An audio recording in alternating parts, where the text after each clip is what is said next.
নমস্কার। আজকে সূর্য ট্রানজিট নিয়ে আলোচনা করব।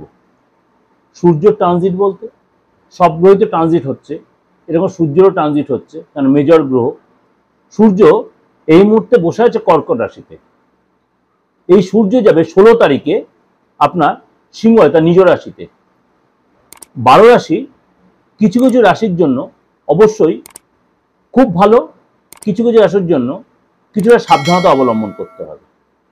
এই 16ই আগস্ট সূর্য যে ট্রানজিট হচ্ছে কটার সময়, সন্ধ্যে 7:53 তার স্বরাশি সিংহ রাশিতে প্রবেশ করছে এবং সেই দিনই মঘা নক্ষত্রে প্রবেশ করছে।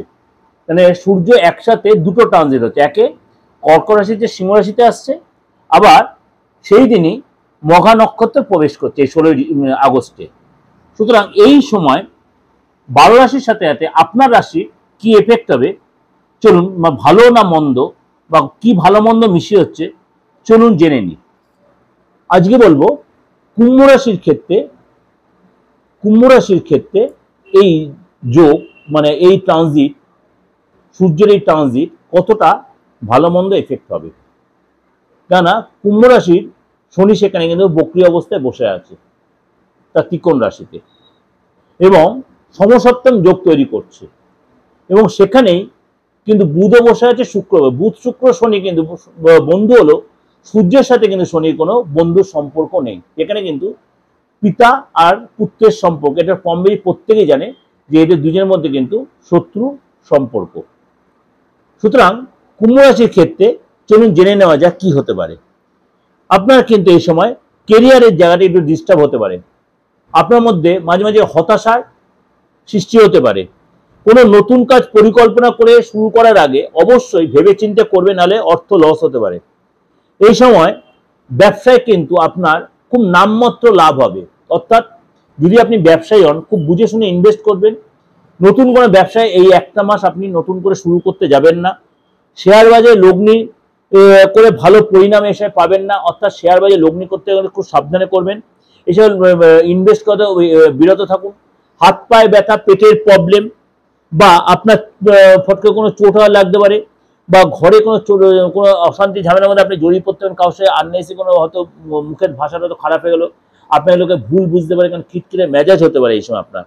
বাবা মার সাথে, আপনার সন্তানের সাথে হয়তো আপনার কোনো কারণে হয়তো বাদ বিবাদে আপনি জড়িয়ে পড়লেন, এবং আপনার যে লাইফ পার্টনার তার সাথে বা আপনার রিলেটিভদের সাথে কোনো মতবিরোধ বা মতনৈক্য হতে পারে। এবং আপনি সবচেয়ে বড় কথা, আপনি কোনো সরকারি কাজের সাথে জড়িত থাকেন, এই সময় খুব আপনাকে সমঝে চলতে হবে, নাহলে কিন্তু সেখানে আপনার জন্য কোনো বিপদ হয়তো অপেক্ষা করছে।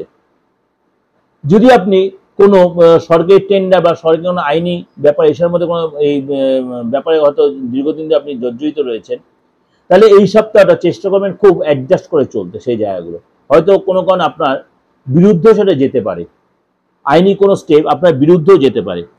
একটু ক্লান্তি আসবে, মানসিক অবসাদ আসবে, এবং আপনার কিন্তু চেষ্টা করবেন যত ধর্মীয় কাজে নিজেকে মনোনিবেশ করতে।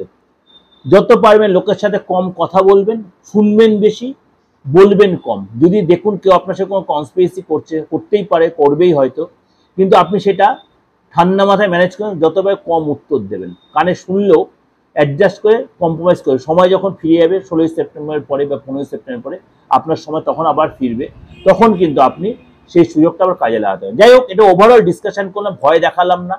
ভয় কখনোই আপনাদের দেখাচ্ছে না। এটা হচ্ছে আপনাদের মানে চলার পথে স্মুথলি যে চলতে হয়, যদি কোনো বিপদ আপদের সম্মুখীন হয়, তাহলে আপনারা যেন স্মুথলি সেটা ওভারকাম করতে পারেন। আপনারা যেন নিজেদের সতর্ক হয়ে থাকতে পারেন, কোনো ভয় দেখানোর ব্যাপার নয়।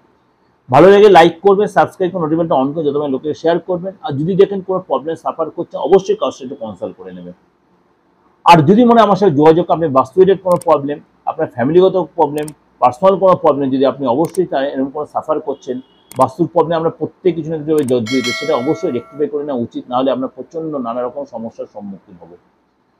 আপনি অবশ্যই সেটাই রেক্টিফাই করতে চান, অবশ্যই আপনি অনলাইনে বা অফলাইনে সেই সুযোগটা কাজে লাগাতে পারেন। সেটা অবশ্যই আমার ডেস্কে যে নাম্বারটা আছে সেই নাম্বারে ফোন করে আপনি ইন ডিটেলটা জেনে নেবেন, কী প্রসেস বা কী প্রসিডিওর, কোন চেম্বারে আসবেন, অবশ্যই এটা ফোন করে জেনে নিতে পারবেন। ভালো থাকবেন, নমস্কার।